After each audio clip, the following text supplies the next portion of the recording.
हमारे YouTube channel ज्ञान सागर में आपका स्वागत है।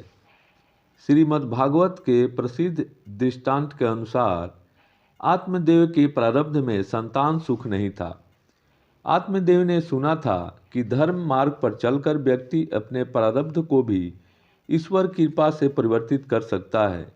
इसलिए आत्मदेव ने संतान की प्राप्ति के लिए तरह तरह के पुण्य किए, दीन दुखियों की सेवा की और अपनी सामर्थ्य के अनुसार खूब दान पुण्य किए, लेकिन इन सब का उनको कोई फल प्राप्त नहीं मिला। उन्हें संतान की प्राप्ति नहीं हुई। एक दिन चिंता से व्याकुल आत्मदेव वन में चले गए। जब आत्मदेव निराश होकर वन में भटक रहे थे तो देवयोग से उन्हें एक तपस्वी सन्यासी महात्मा मिले। आत्मदेव ने श्रद्धापूर्वक उनकी सेवा कर उन्हें अपना दुख बताया कि वह अपने पूर्व जन्म के पापों के कारण इस जन्म में दुखों से पीड़ित है, इसलिए प्राण त्यागने वन में आया हूँ। संतान के बिना मुझे मेरा जीवन सूना लगता है। आत्मदेव ने निसंतान होने के दुखों का वर्णन विस्तार से महात्मा जी को सुनाया। महात्मा जी ने अपनी योग विद्या के बल से आत्मदेव की ललाट की रेखा देखकर पूर्व जन्म के कर्म के रहस्य को जान लिया और कहा कि हे ब्राह्मण, तुम पुत्र का मोह छोड़ दो। कर्म का फल बहुत बलवती होती है, उसे कोई टाल नहीं सकता। अपने विवेक का इस्तेमाल करो और संतान सुख की इच्छा को त्याग दो। मैंने तुम्हारा प्रारब्ध देख लिया है। तुम्हें 7 जन्मों तक पुत्र होने का योग नहीं है। संतान से तुम्हें सुख नहीं होगा, इसलिए पुत्र का आग्रह छोड़ दो। लेकिन आत्मदेव नहीं माने और महात्मा से कहा कि मुझे पुत्र प्राप्ति का वरदान दें, अन्यथा मैं आपके चरणों में ही प्राण त्याग दूंगा।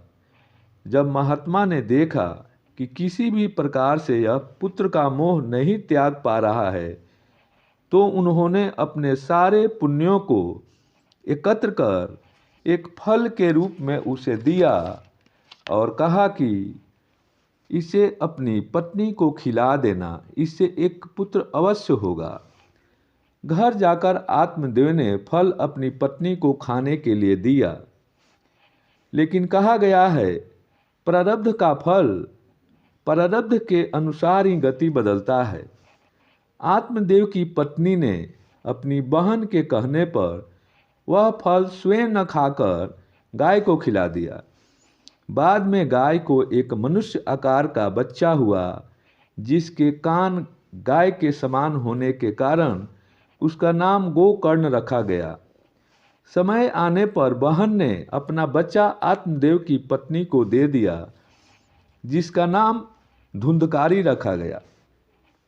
गोकर्ण आगे चलकर बड़े ज्ञानी पंडित हुए और धुंधकारी महाक्रूर प्रवृत्ति का दुराचारी निकला।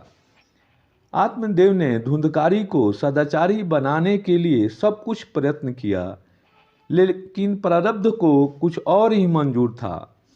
धुंधकारी बड़ा होकर सभी को घोर कष्ट देने लगा और आत्मदेव की सारी संपत्ति भी नष्ट कर दिया।